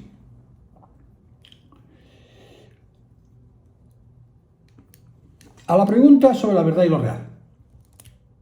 La pregunta es de qué verdad se habla. Bueno, en la ciencia de la verdad, Lacan hablaba de la verdad material. Pero luego más tarde añade más cosas, es decir, como la verdad llega a la palabra. Es decir, ¿de qué verdad se trata? No es una verdad empírica, pero el S1 alguna verdad trae. Pero tiene que ser una verdad parcial. Ahí la Fuzzy nos ayuda mucho. Es decir, una cosa es decir que no avanzamos, no sabemos, nuestra disciplina no se trata de saber sobre la verdad, perdón, no saber verdaderamente sobre lo real, pero tampoco estar desamarrado de él, porque nos condiciona. Esto era un punto importante. De tal manera que la FUSI permitía plantear esa verdad a medias, no ya en el decir, sino directamente en el momento en que se escribe ya es una verdad a medias. Pero a medias con diferentes valores, con los diferentes valores del predicado de verdad. Es decir, se duplica ahí. El predicado es FUSI, pero la verdad, la semántica verdadera o no, también es FUSI. Y eso permite una especie de doble articulación de los FUSI, de dos variables lingüísticas, la del predicado fálico en este caso, o el que sea en otros casos, más el predicado verdad. Es decir, es una gran ampliación de la tesis de Tarski, que Vaporov no siempre utiliza. El añadir el tiempo de retraso como modo, igual Lacan no estaría de acuerdo, porque pone 3 modos, pero el tiempo de retraso en el tiempo lógico es fundamental y en la vida de los sujetos es fundamental. Y los políticos lo utilizan muchísimo. Esa sensación de que tú te quedas fuera. ¿Por qué? Porque como uno siempre piensa que el otro son todos menos uno, vamos a ver, que es él, entonces siempre tiene la sensación de que el otro tiene que dar un paso menos de razonamiento y que ha llegado antes a la conclusión que tú. Y por eso viene a decir que es uno de los momentos de angustia. Ese es el tiempo. Entonces a mí me parecía que el tiempo de retraso, si bien quizá no es un modo, yo lo quería poner como un modo también por hacer el 4 como los modos modales, ¿no? Porque he hecho las existenciales tenían 2 modos, pero había el tercero, que es el modo vacío, y yo le he añadido el modo singular, con lo cual todo lo hemos dejado en 4, como debe ser. Francisca me preguntaba lo del ello en silencio, el silencio de las pulsiones, decía Freud. Es decir, lo escrito no suena, lo escrito no es fónico. Es decir, de ahí que Lacan al final entre lo escrito y la palabra introduzca el concepto de decir que los junta a los dos. Y el inconsciente, el inconsciente habla. Y al principio Lacan decía que el ello hablaba en el otro. Bueno, esto hay que tener un poquito más de cuidado. Es decir, me importaba mucho más que la constitución del sujeto, que me parece que otros lo han hecho mejor que yo, la semántica del goce. Este libro fundamentalmente toca muchos puntos, pero va a buscar la semántica del goce, sea por el lado de cómo se escribe el goce tal, sea cómo se escribe el otro, sea cómo se reparte, sea en los dos lados de goce, y además en los dos lados de goce diferenciar muy claramente, porque goce, Lacan llama al goce macho y al goce hembra, para no decir hombre y mujer, y yo he preferido mantener macho y hembra para el sexo biológico para no liarnos, y llamar varón y fémina al goce, hombre y mujer a las identificaciones simbólicas, homológicas, no las imaginarias, las homológicas. Sabemos que las imaginarias no analizan problemas. Y guardar masculino y femenino para cierta cosa con el brillo del significante fálico, del objeto fálico. Cómo se mueve el objeto fálico, a ver si habla más de masculinidad y feminidad. Masculino y femenino. Son como diferentes niveles que a veces se confunden. A veces alguien puede tener mucho brillo fálico y mala identificación simbólica, homológica. O sea, hay muchas variantes ahí. Insisto en que los valores de la variable lingüística no son cuantificaciones, son valores. ¿Vale?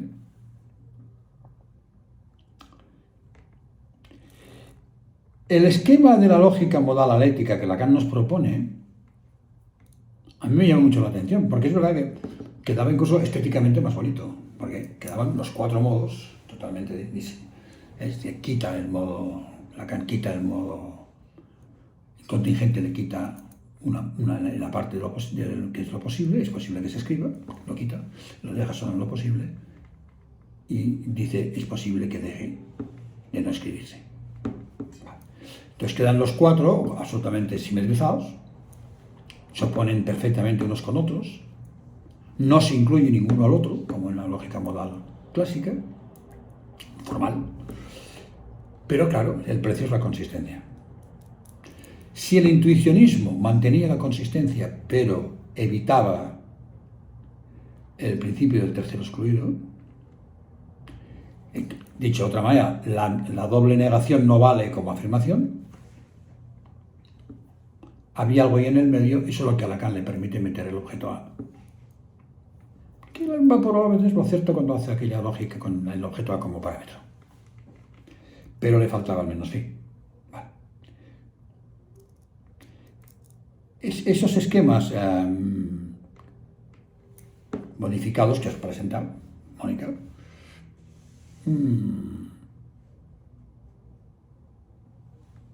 son los mismos de Lacan, excepto que yo le he añadido esa cedilla del César, porque me parecía, insisto, que el César es el punto clave. Porque es el predicado temporal, si lo queremos decir así. Es el predicado temporal el que añade ahí. O sea, articula dos predicados a la vez, el predicado temporal y el predicado escribirse, el predicado espacial, por decirlo de alguna manera. Con lo cual, yo no he modificado nada, simplemente lo he reescrito con más cuidado. En el capítulo 9, es verdad que hay un montón de fórmulas, porque ¿qué he hecho yo en el capítulo 9? Para entender los gráficos. ¿Qué he hecho en el capítulo 9? He cogido y he puesto las fórmulas de Lacan con otra grafía, con esa grafía del sombrerito en el no todo y la barra torcida encima de las como negación.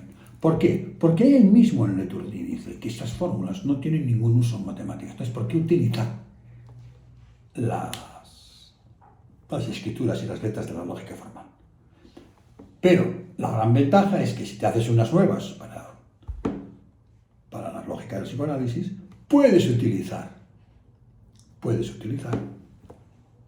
las formales también y hacer mixtas. Y una de las grandes ventajas de la mixta que te plantea, pues, salidas hacia lo trans, salidas hacia malos milanismos, es decir, todo tipo de clínica, es la no confusión, que Lacan eso lo tiene muy claro, de lo que plantea Freud como Edipo. Freud nos plantea un padre real, como si existiera. Lacan no. Lacan nos plantea una excepción, que no es exactamente lo mismo. Con lo cual, el existe un X, que no pide X con barra, con el clásico, yo lo he planteado como que no existe, como que es una tesis falsa. No existe ese padre.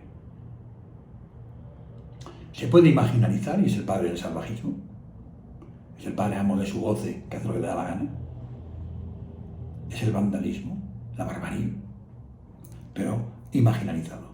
Mientras que el padre que nos propone Lacan es lo que en matemáticas, y además él lo dice, son los puntos singulares de una función. ¿Qué quiere decir? Para los que no lo saben, tú lo sabes, Mónica, es aquellos a los que no se les puede definir un valor. Con lo cual, ni son fálicos ni dejan de serlo. Es el que saca al sujeto del goce puramente fálico. Porque que le marca un camino, por eso lo he puesto yo, y ahí voy a los gráficos, he puesto un camino en el cual de entrada arriba está ese padre. Esa excepción. Y de esa excepción vienen los dos lados a articularse de formas distintas. Entrando con las fórmulas de una manera de que un lado y el otro no sean iguales, porque si no, en lógica formal, para todo y no existe X que no fide X, parece que es la misma fórmula. No, ahora no son iguales. Y hacer todo el esfuerzo que Francisca ha visto, ya he comentado, de cómo la mujer pasa de ser el objeto de la madre, como el hombre, ¿no? O los chicos, objeto de goce de la madre, todavía sin ley paterna, solo con la ley de la madre o la ley del otro, si se quiere decir así, o el capricho en algunos casos peores. Cómo tiene que mantenerse en esa posición de formas distintas. No es lo mismo ser el objeto de goce de la madre que plantearse como objeto de goce del padre, pero de formas con mucho cuidado para que sea un objeto de goce no de cualquier goce. Todos sabemos que una cosa es querer ser mirada y valorada por el padre y otra cosa es no querer ser tocada o genitalizada. Es decir, son cosas distintas. Me parecía que eso abría una puerta de la dificultad a veces de las mujeres para entrar en las funciones fálicas, porque entran por un sitio que si no se articula bien las coloca en situación muy complicada, provocando a veces negaciones y expulsiones de la fórmula o quedando detenida en una situación muy compleja, mientras que en los varones no consiguen salir del goce fálico, y es lo que Freud le preocupaba tanto, que era la masturbación, y que no poder pasar, porque era como el punto, la masturbación, como el único punto donde parecía ser que el goce de fuera del cuerpo y el goce del cuerpo se podían unir, se podían encajar de alguna manera. Entonces, todos los gráficos que están ahí son esquemas parecidos a la lógica formal de entrada, primero de izquierda a derecha, como se hace en matemáticas, y luego de significante a significado, como se hace en lógica o en lingüística, ¿no? De arriba abajo, pasar abajo a la semántica. Es decir, plantear las tesis del metalenguaje fallido, porque hay que tener cuidado. Eso de que no existe el metalenguaje, bueno, no existe, pero el que no tiene ningún metalenguaje es el psicótico, que no puede volver sobre sí mismo. El problema es que nosotros tenemos un metalenguaje, ¿sí? Pero no hay otro del otro, es decir, no hay un metalenguaje que se sostenga. Falla y falla, pero se constituye. Esta era un poco la línea del libro, para ir resolviendo cuestiones que habían quedado pendientes y que además yo escuchaba a veces en analistas que se les emborrachaba un poco el tema, ¿no? Es decir, porque era difícil, ¿no? Es decir, cómo juntar lo primero de Lacan con lo segundo y con lo tercero, con las diferentes épocas de Lacan. Por ejemplo, en los gráficos, lo que me quedaba era importante es darse cuenta que una cosa es decir que es vacío una fórmula concreta, por ejemplo, existe X que no fide X, porque claro, hay que tener cuidado, solamente hay un predicado, no hay dos predicados. Pues si hubiera dos predicados, como cuando hacen las fórmulas de Peirce, las líneas verticales y las líneas horizontales, entonces ya está, un predicado para los hombres, un predicado para las mujeres, resuelto. Solo hay un predicado. Entonces, existe X que no fide X, es vacío. ¿Pero vacío de qué? No de significantes. Es vacío de semantización fálica. Esta diferencia es la que me parecía muy importante, por eso, al hacerlo de izquierda a derecha, quizá no se ve tanto en los esquemas, si le das la vuelta y lo colocas arriba y abajo, como los que has puesto tú, o has recogido, queda mucho más claro. Que lo que se semantiza es el goce. Como en el fondo Lacan siempre había dicho cuando decía la teoría del valor de Saussure, que Saussure decía, el significado en general es como un río, una pasta, que hay que estructurar. ¿Vale? Pero hay que estructurar teniendo en cuenta el literater, no estructurar calcando, no estructurar traspasando la estructura matemática de un sitio a otro, compatible, ¿no? Sino mediante todas las operaciones que Lacan nos propone del goteo, el arrebato, y la tercera, que es el paso del significado, tal como lo ha significado, pasarlo a lo real mediante un rayado. Que eso es lo fundamental, porque eso es lo que hace que lo dicho, además de tener un efecto de sentido, tenga un efecto sobre lo real del sujeto. Ese rayado, exactamente igual que como se rayaba un vinilo. Podía hacer una cosa, se podía hacer la música, se podía hacer muchas cosas, pero al final o rayas el vinilo, o rayas las magnetos, o escribes en los discos duros, da igual, pero al final hay que rayar de alguna manera el real y dejar la marca que después puede ser leída, de leída, se imaginariza la huella, de ahí el significante, etcétera, etcétera, etcétera. Esta era la tesis fuerte del libro. Entonces, los esquemas lo que intentan es marcar los espacios pero siempre a 3. ¿Por qué? Porque como estamos hablando del goce, tenemos el nudo Borromeo, y entonces tenemos 3 espacios de goce. Como miren. Entonces, ver cómo trabajaba lo que Peirce llamaba la página de cálculos de la lógica, que es una página bidimensional. Peirce utilizaba, ya lo sabes, ¿no?, un círculo y un circulito pequeño pegado en un lado para hacer el implicador. Lacan lo que hace es romperlo y pasarlo a tridimensional y hacerlo 8 interior. Vale.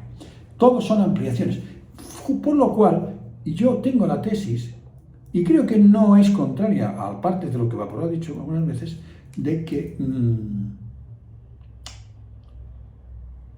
el cierre del inconsciente es la aparición de lo formal. El inconsciente tiene otra lógica más elevada, más dúctil, más incierta. Cuando se abre, desorienta a lo que Freud llamaba el preconsciente, por decirlo de alguna manera.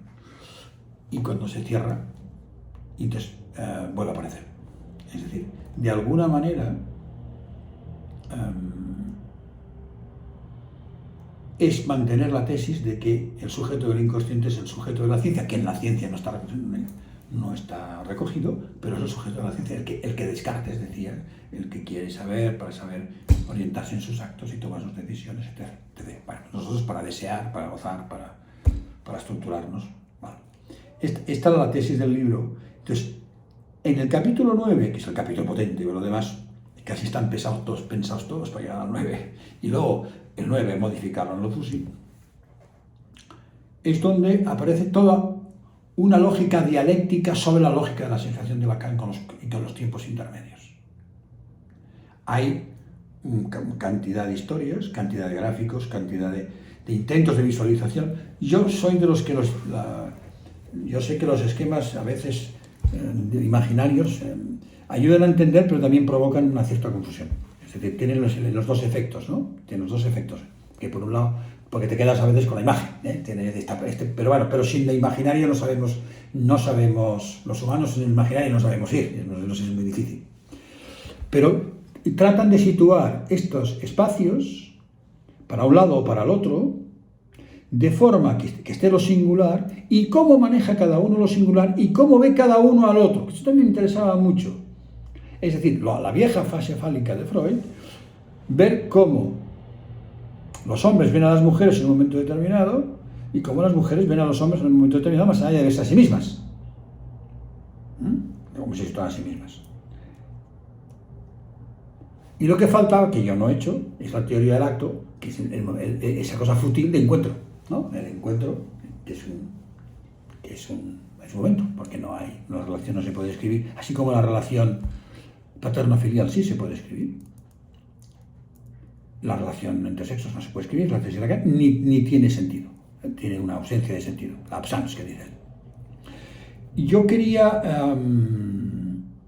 por eso el título es Hacia una lógica de lo real, porque no está todavía hecha, es hacia, es poner las bases, y plantear un poco los problemas que Lacan nos dejó por resolver, porque él tenía esta cosa del genio, ¿no? Del insight, de verlo, ¿no? Captarlo, hacerte el empalme, pero muchas cosas dejaba sin resolver. Es decir, por ejemplo, la fórmula de la sensación, a ver, te dice dos cosas, te dice que se necesitan dos todos consistentes, que tienen que ser dos universales, porque el todo y el universal no es lo mismo, y se pasa a hacer topología. Ahora viene un poco de topología y se pasa a otra cosa. Es decir, y a intentar que esta lógica pudiera hacerse lo que él intentó con el gráfico de Hintikka, que era el buen lógico modal que siguió la obra de Wombright, que era el primero que los inventó más, que a su vez era discípulo de Wittgenstein, y no consigue salir, no le encaja, porque todavía no tiene el nudo. Entonces, ¿qué he hecho yo? No he usado el nudo todavía, pero he empezado a usar 3 tipos de superficies. A ver luego después cómo se meten en el nudo. sin meter nunca al sujeto dividido. Puesto que se trata del goce, y en el goce no hay sujeto dividido. Ni sujeto dividido ni sin dividir, no hay sujeto. Eso hay que mantenerse ahí severamente, porque si no, si hay sujeto del goce, ya está. Es decir, que no haya sujeto, con lo cual, por eso he sustituido al hombre por este hombre, el famoso homo insum, que hacía Lacan, que se reía haciendo una especie de homonimia con el francés, ¿no? Que al menos uno. Pues no hay al menos uno. Lo que hay son sujetos con una existencia dividida. O sea, no existe ni deja de existir, tiene una existencia dividida de goce entre diversos goces. Esto es lo que yo he planteado como solución entre los todos y las existencias y las contradicciones. Y además lo he hecho de tal manera que en el lado masculino no aparezca nunca una negación del todo, y en el lado femenino no aparezca nunca ningún existencial. Porque eso sería contrario con la mujer no existe. No se debe hacer con existenciales. Aunque pueda haber, o sea, siempre son existenciales negados. ¿Me explico? Siempre son existenciales negados de una manera o de otra. Pero nunca afirmar un existencial. Porque afirmar un existencial en psicoanálisis es muy peligroso. Es contradoctrina. Ni hay una existencia masculino, ni hay una existencial femenino, ni el sujeto existe. Y podríamos decir, ni el objeto es, en el sentido ontológico del término, ¿no? Es un falso ontología. Esta era la filosofía que había ahí. Entonces, los gráficos deben entenderse como intentos de visualizar cómo cada cosa semantiza a otra, no dice cómo, pues una flecha, no dice cómo, porque eso es más el Literateur, pero con esa precaución, que me ha costado mucho, porque me salían continuamente, de no, insisto, no meter jamás un existencial afirmativo, excepto el de la excepción para el lado mujer, y no poner nunca una negación del todo moderna en el lado hombre, para que no se mezclen jamás unas fórmulas de uno con las del otro. No sé si con eso he respondido a todo, supongo que no, pero bueno, vuelvo la palabra y seguimos. Bueno, no pretendíamos que respondieras a todo, pero digamos que salieron un montón de puntas, me parece. Bueno, yo, si ustedes están de acuerdo, yo abriría el espacio a las preguntas de los participantes. Los presentadores ya me parece que tuvimos nuestro tiempo y sí, bueno, si me levantan la manito, digamos, que tiene Zoom o me abren el micrófono y me piden la palabra, quien quiera hacer una pregunta, aproveche porque este es el espacio.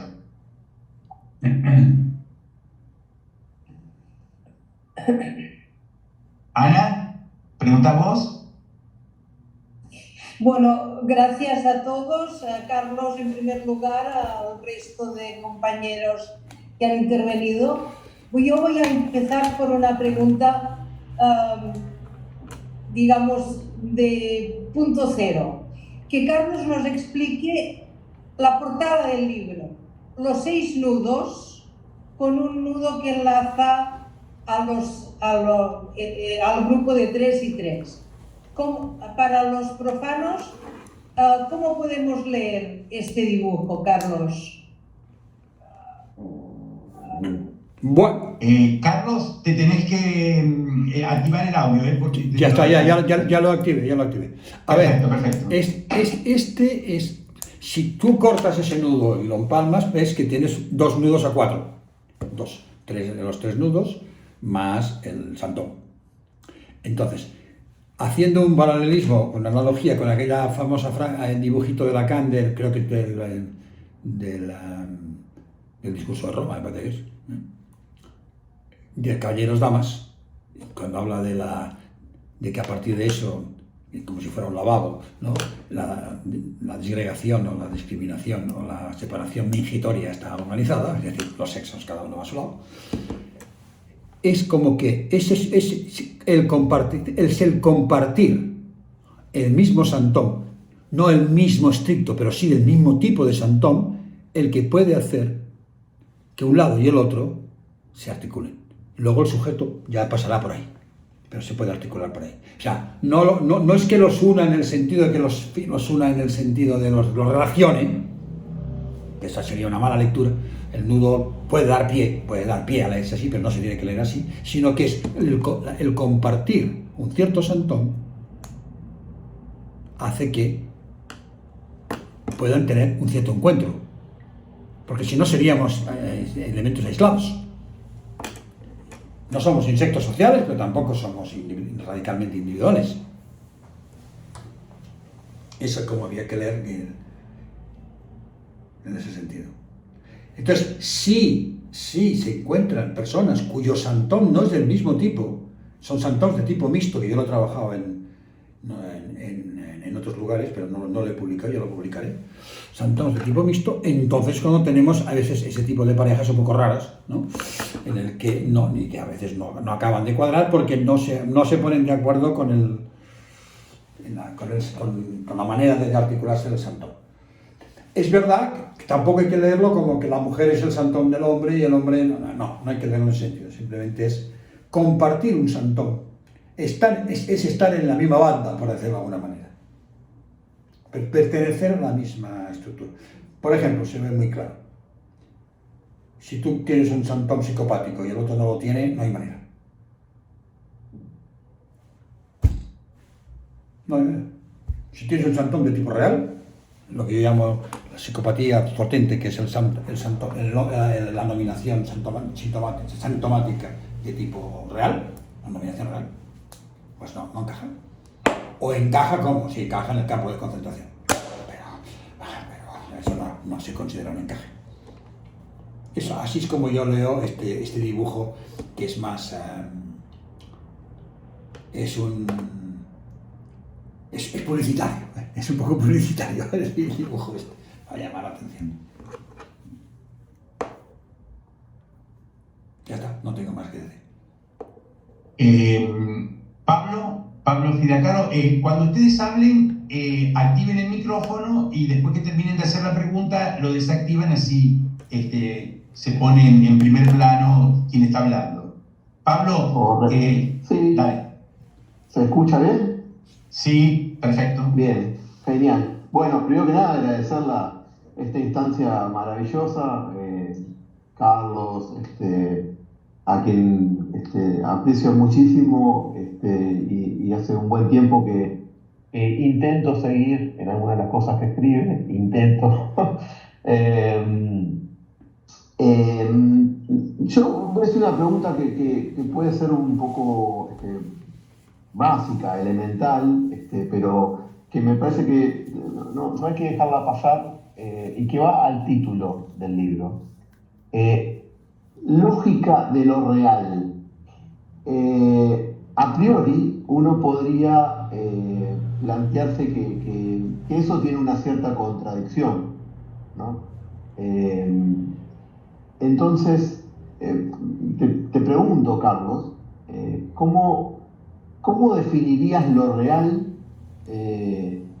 ¿Cómo sería posible, pensando en lo real en psicoanálisis? Por eso es que me parece que es importante volver a una cierta definición de lo real en psicoanálisis.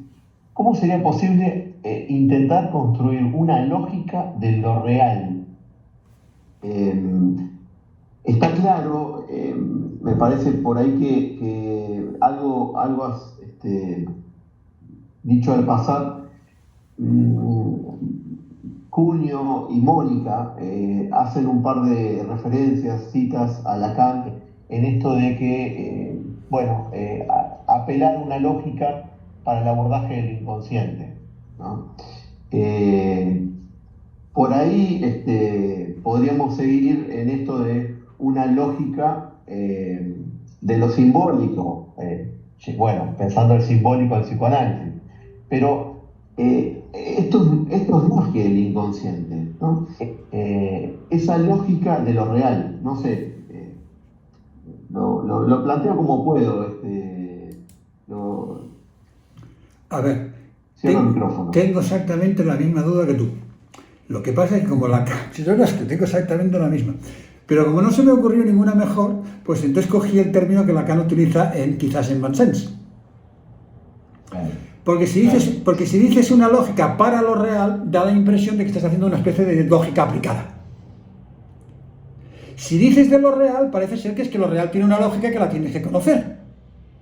Como la ciencia, el proceso de lo real. Entonces no encontré ninguno que me satisficiera. Y entonces, ¿qué dije? Bueno, mientras no lo encuentre, haremos caso al genio. Y seguiremos con el término que utiliza él. Pero es un mal término. Es verdad. Porque se puede leer de mala manera. Porque lógica de lo real sería lógica de las masas. Pues es como si fuera una teoría sobre lo real. Pero sí que lo es porque sería una lógica que tiene en cuenta a lo real en la misma lógica, no que sabe sobre lo real. No que modifica o modeliza o nos da conocimiento o un saber sobre lo real. En ese sentido es como... Es verdad que la preposición de en francés es mucho más ambigua que en castellano. Te me has quedado congelado. Vale. Digo, no sé si me has escuchado. La preposición de en francés...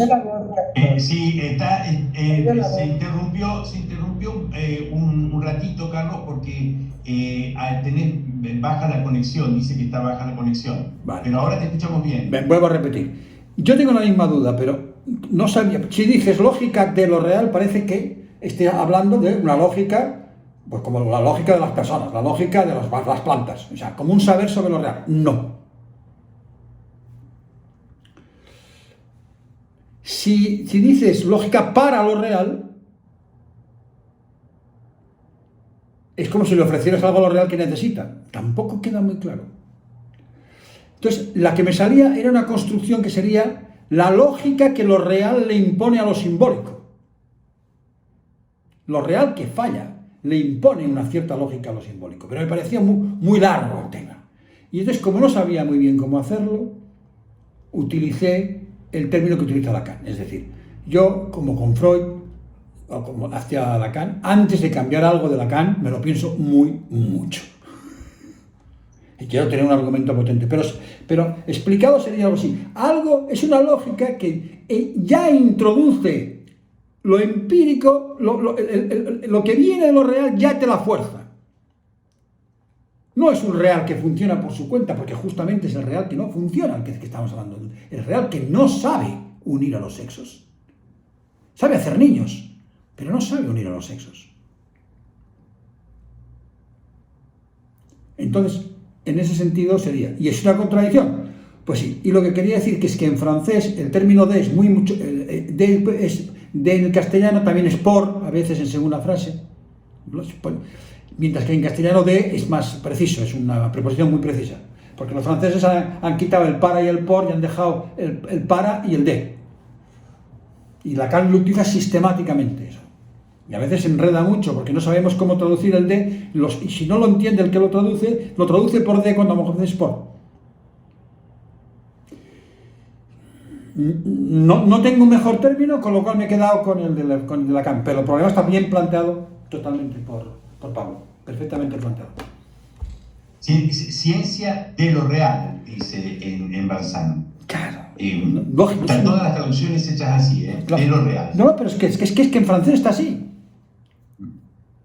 Entonces, si él no encontró el término, yo no le acabo de encontrar. ¿Qué hago? Uso del. Ya aparecerá De todas uno. maneras, sí que vas todo el rato contradiciendo eso, porque todo el rato dices que hay que articularse con lo real. Claro. No que es una lógica de lo real. Claro. Ya lo vas haciendo.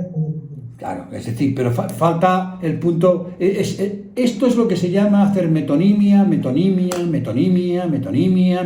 falta que la metáfora que converge final aún no la tengo. A ver si alguno me la da. Bueno, O sea, hay metáforas parciales, pero no hay el abrochamiento, ¿no? Y cambiarle el nombre. Entonces pensé, como le cambia el nombre, además, cuando uno hace una cosa muy nueva, tiene que hacer un poco lo que hacía Lacan, ¿no? Lacan sacaba el libro de Freud, luego le contradecía, pero ponía a Freud delante, porque si no ponía a Freud delante ya no lo escuchaba. Pues yo pongo a Lacan primero también. ya te dije la otra vez que eres un gran lector de Lacan. Me pasó la vida leyéndole. Bueno, perdón, ¿ibas a decir algo? No, que decía que además, tal como él dijo que se le debía leer.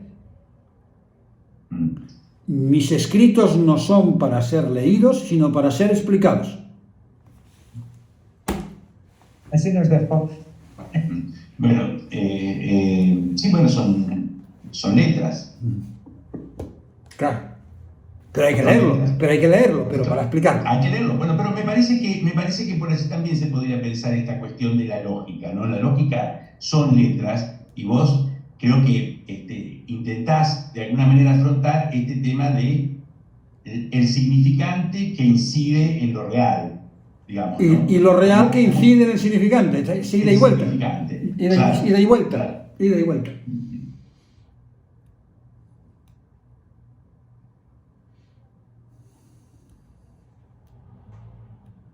Bueno, ¿alguna otra pregunta?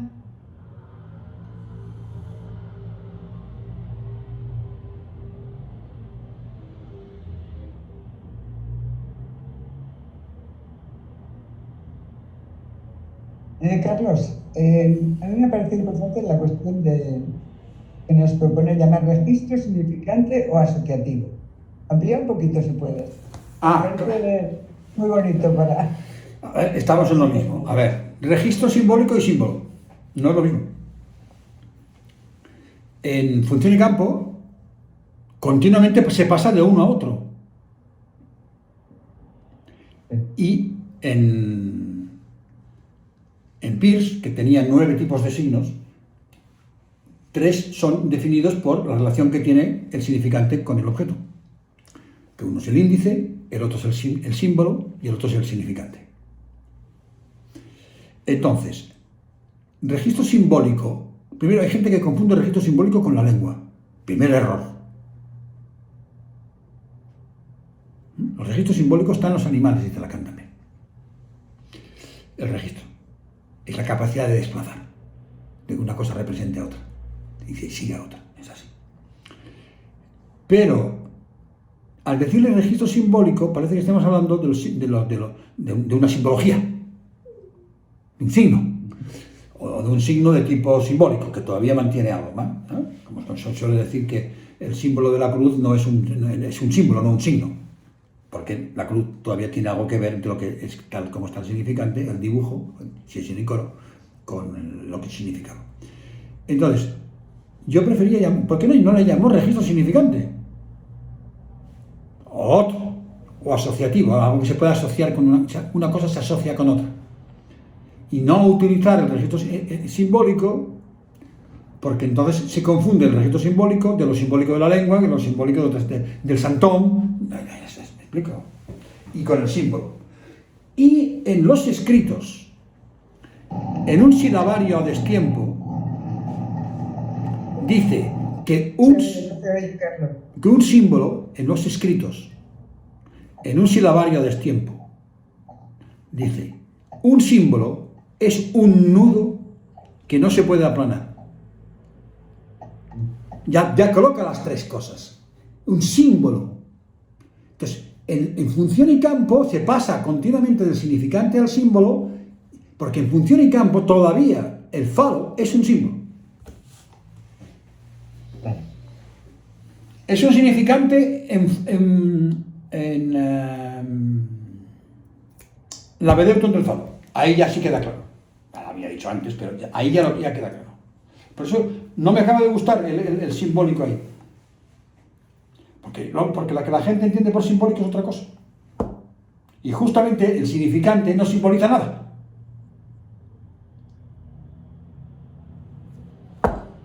Me ha parecido genial la manera que lo has llamado. Y luego otra cosa que yo quería ver si podías ampliar un poquito, ya que en la clínica esto aparece mucho últimamente, es la cuestión del patriarcal. Y tú has dicho que le da la vuelta, Ah, que sí. sería de ocultar el varón, todo eso que dices, me parece A ver, yo tuve la que suerte... está la clínica, por eso te pregunto. Tuve la suerte en la Facultad de Psicología de tener a una profesora que era una feminista y nos dio toda la asignatura, evidentemente todos los cognitivos conductuales la querían echar, unas asignaturas que se llamaba el libro El hecho femenino. Y era una recopilación de textos de un congreso enorme que se hizo, estoy hablando de esto hace 40 años, en el que se hablaba de lo femenino desde el lado biológico, desde el lado psicológico, desde el lado social, desde el lado psicoanalítico, desde el lado maternal, o sea, cada uno tocaba un palo. Y en el biológico es cuando ya han descubierto que el patrón base es el femenino, es decir, es el normal, por eso tienen los cromosomas XX. Y que el cromosoma ahí, aparte de otras cosas que habrán encontrado seguramente, la función que tenía era generar las gónadas masculinas, que esas soltaran la testosterona, y cuando la testosterona invadía todo el cuerpo, daba la orden a las células madre de hacer hombres en vez de mujeres, es decir, hazme un variante. Vale. ¿Qué hace Freud? Freud, arrancando con la fase fálica, y falo va, falo viene, y falo deja de venir, arranca el psicoanálisis desde el lado masculino. ¿Y con qué se estrella? Con el lado femenino, y que quiere una mujer, y se va estrellando, y tiene que forzar, y que si privada, que si no sé qué, bueno, y el pobre va haciendo, y las querellas que hubo después, y todo este tipo de historias. Si es el universo de la falta, el lado femenino es el patrón base, entrar en la función fálica, porque es que se lo ofrece. Y el varón es el caso B. El por defecto es el caso A. Es el lado femenino. O sea, las fórmulas del lado de la izquierda son más singulares, más particulares, si queréis, que las del lado de la derecha, no al revés. O sea, es mejor explicar primero el lado femenino, aunque yo no lo he hecho, no me he aplicado mi propia norma, porque es una norma que me he aplicado después cuando terminas el libro y te das cuenta. ¿Por qué? Porque yo estoy en el lado izquierdo. La doctrina está en el lado izquierdo y yo estoy en el lado izquierdo. Y entonces el lado en el que está, le domina bastante.